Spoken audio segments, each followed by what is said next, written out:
Oke, ketemu lagi di mata kuliah manajemen operasi. Hari ini kita masuk ke materi pengendalian persediaan ya atau inventory control. Nah, jadi kalau yang namanya persediaan itu segala sesuatu yang disimpan untuk mengantisipasi kebutuhan ya, misalnya untuk proses produksi, untuk proses perakitan, ataupun untuk dijual kembali, ataupun untuk suku cadang. Nah, kemudian persediaan itu ada berbagai bentuk ya. Bisa berupa bahan mentah, bahan baku atau material, bisa juga bahan pembantu, bahan dalam proses atau setengah jadi, kemudian barang jadi, dan suku cadang atau supplies. Pada hakikatnya persediaan itu dihitung dengan rumus kuantitatif tertentu ya. Jadi di sini saya akan memberikan dulu materi teorinya. Nah, tujuan dari pengendalian persediaan tentu saja adalah untuk menyediakan persediaan dengan mutu tertentu, jumlah tertentu, di waktu tertentu yang sesuai dengan kebutuhan perusahaan, baik itu untuk produksi maupun untuk permintaan pelanggan. Nah, untuk menghitung berbagai biaya dalam persediaan, ada beberapa elemen biaya yang perlu diketahui. Pertama, harga barang ya atau item cost, di mana kadang-kadang untuk pembelian sejumlah tertentu ada diskon ya. Seperti misalnya Anda beli harga eceran sama harga grosir kan suka beda. Nah, sama. Itu juga termasuk dalam hitungan persediaan. Kemudian biaya pemesanan, ordering cost ya atau setup cost atau procurement cost. Kemudian biaya penyimpanan atau holding cost. Kemudian biaya karena kekurangan persediaan ya atau shortage cost atau stock out cost.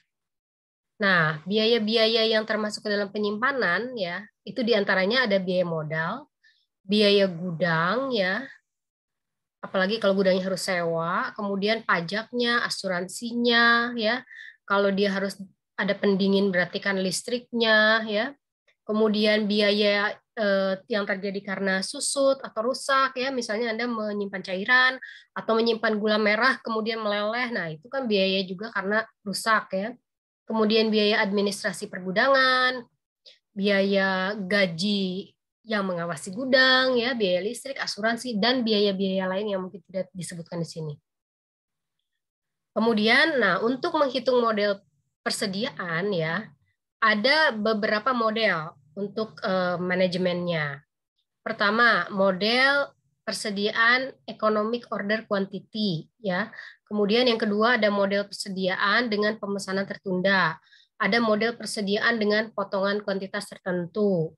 Ada model persediaan dengan penerimaan bertahap dan ada hybrid model. Nah, untuk pertemuan hari ini kita akan fokus hanya ke yang pertama, yaitu model persediaan dengan menghitung economic order quantity. Ya, nanti disimak baik-baik untuk bagian perhitungannya.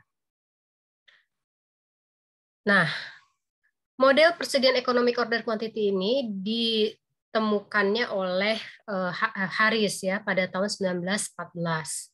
Ya, jadi awal abad di sini negara maju udah membuat banyak temuan ya. Kalau di kita masih terjajah ya. Nah, model ini ya yang ditemukan ini adalah model persediaan dengan tingkat pemesanan untuk meminimasi biaya persediaan keseluruhan ya. Jadi sederhananya adalah model yang menunjukkan berapa sebaiknya memesan supaya biayanya ekonomis ya. Nah, pada model EOQ atau Economic Order Quantity ada berbagai asumsi yang harus ada ya supaya bisa menggunakan metode persediaan dengan model ini. Pertama, itemnya itu cuma satu macam ya. Kemudian perkebutuhan itu tetap dan biaya-biayanya juga biasanya tetap. Harga barangnya juga tetap ya. Untuk materi hari ini tidak ada potongan atau diskon. Kemudian pola persediaan itu ideal, artinya asumsinya pada saat kita pesan barangnya ada gitu ya. Kemudian waktu tenggaknya atau lead time-nya itu diketahui secara konstan. Artinya biasanya kalau pesan barang ini tuh lead time-nya atau waktu tunggunya tuh 2 minggu sampai barangnya datang. Nah itu biasanya 2 minggu selalu gitu, nggak pernah berubah-berubah. Dan tidak ada stock out. Nah, ini adalah pola jalan persediaan ya. Jadi Anda bisa lihat ini ya garis yang garis Y ya, sumbu Y itu adalah key-nya atau tingkat persediaannya ya, jumlah barangnya, sementara yang ke kanan itu waktu. Nah, yang tengah itu adalah waktu-waktu persediaan dan ini bisa menjadi lead time-nya, waktu tunggu pada saat Anda memesan. Jadi pada saat memesan barang itu, ada jumlah barang yang harus ada minimal di gudang, karena ada lead time itu. Jangan sampai pada saat barang habis di gudang baru pesan. Kalau misalnya lead time-nya 2 minggu, berarti 2 minggu nggak bisa produksi perusahaannya. Nah, ini adalah biaya-biaya yang dan biaya total dalam EOQ ya. Di sini ada asumsi grafiknya seperti ini. Anda bisa lihat ya. Biasanya makin banyak Anda pesan, harganya juga makin murah ya. Tapi makin banyak pesan, biaya penyimpanannya makin tinggi. Nah, ini biaya totalnya. Sehingga EOQ itu dihitung adalah dengan titik potong antara biaya penyimpanan dengan biaya pemesanan. EOQ ini. EOQ ini disimbolkan dengan Q 0 ya. Nah, sekarang kita akan mulai ke cara menghitung EOQ ya. Persediaan dengan metode EOQ.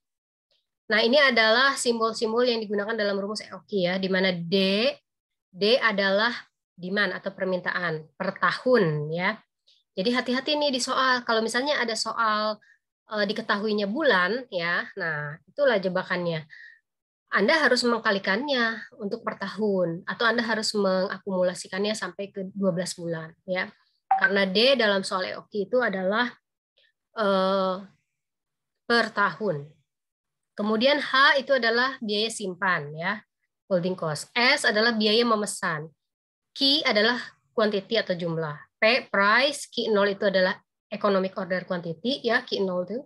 TC total cost. Nah, biaya pesan total per tahun itu rumusnya D per Q kali S. Biaya simpan total per tahun Q per 2 kali H. Sementara pembelian total rumusnya D kali P. Gak ada masalah ya, saya cepat-cepat karena kan Anda semua open book ujiannya ya. Jadi yang penting sekarang itu paham aja dulu ya. Karena kalau rumus Anda tidak perlu menghafal di kepala. Nah, sekarang berdasarkan grafik ya yang tadi ditunjukkan, Q0 itu kan terjadi pada saat biaya penyimpanan sama dengan biaya pemesanan. Jadi kalau dimasukkan ke dalam rumus matematik ya, biaya penyimpanan itu rumusnya H kali Q per 2, kalau biaya pemesanan S kali D per Q. Sehingga Q kuadrat sama dengan 2SD per H. Jadi Q0 adalah akar ya, kuadratnya jadi akar 2DS atau 2SD per H. Nah, ini adalah rumus final yang boleh Anda ingat-ingat ya. Nah, sementara untuk total cost, rumusnya adalah demand kali price tambah demand dibagi Q dikali S ditambah Q per 2 kali H. Ya, simbol-simbolnya Anda harus ingat. Yang di sini ya. Kemudian F itu adalah frekuensi pembelian per tahun dengan rumus D dibagi Q0. Q0 itu Q yang sudah dicari dari rumus EOQ. Nah ini. I itu adalah persen biaya simpan per tahun. H holding cost adalah I kali price ya. Sekarang masuk ke contoh soal yang sederhana ya. Apotek membutuhkan 500 unit ampul per bulan. Biaya pesannya $30 per order.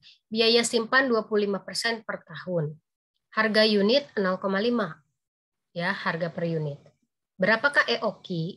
Berapa kalikah dalam setahun harus melakukan pembelian supaya biayanya ekonomis? Dan hitung total cost persediaan. Jadi paket untuk menghitung EOQ ini selalu seperti ini ya. EOQ-nya berapa, frekuensinya berapa, total cost-nya berapa. Ya. Nah, sekarang kan kita tadi sudah ada rumusnya ya. Sebetulnya gampang, tinggal dimasukkan saja. Nah, sekali lagi, demand itu adalah 12 bulan. Jadi kalau diketahui kebutuhannya 500 ampul per bulan, berarti dalam 1 tahun demand-nya adalah 500 kali 12 bulan, yaitu 6.000 unit. Kemudian biaya pesan ya, tadi berapa? 30. Biaya simpan 25% per tahun. Biaya pesannya 30, harganya 0,5, biaya simpannya 0,25, 25% dari harga, yaitu 0,125. Tinggal dikalikan saja ya. Kan ini biaya simpan 25% per tahun ya. Berarti kalau biaya simpan kan mengacunya ke produk ya. Karena yang disimpannya produk. Nah, sementara harga per produknya 0,5. Jadi 0,5 kali 25%. Tinggal dimasukkan ke rumus. EOQ atau disimbolkan dengan Q0, rumusnya akar 2 ds per H. Akar 2 kali 6.000 dikali 30 dibagi 0,125. Hasilnya segini ya. Berarti kalau mau ekonomis, perusahaan itu harus beli sekali pesan itu 1.697 unit ampul kalau mau ekonomis. Kalau mau belinya dengan harga ekonomis. Sudah menjawab yang A. Yang B, frekuensinya berapa dalam setahun? Kan sekali pesan 1.697. Sementara setahun butuhnya 6.000. Berarti tinggal dibagi saja. Butuhnya setahun 6.000, sekali pesannya ekonomisnya 1.697. Berarti 6.000 dibagi 1.697 sama dengan 3,54 kali. Dibulatkan ke atas ya, karena kalau pesan 3 kali kurang nanti ampulnya ya. Berarti pesannya 4 kali pesan dalam setahun. Berarti 1 kali pesan akan kurang dari 1.697. Nah, kemudian yang frekuensi pesanan sudah selesai, masuk ke total cost persediaan. Total cost persediaan tadi kan rumusnya harga produk ya, kali jumlah produk ditambah H kali Q, Q-nya Q0 dibagi 2, ditambah S, B order kali demand dibagi Q0. Ya, ini dari rumus. Tinggal dimasukkan. Harga produknya 0,5.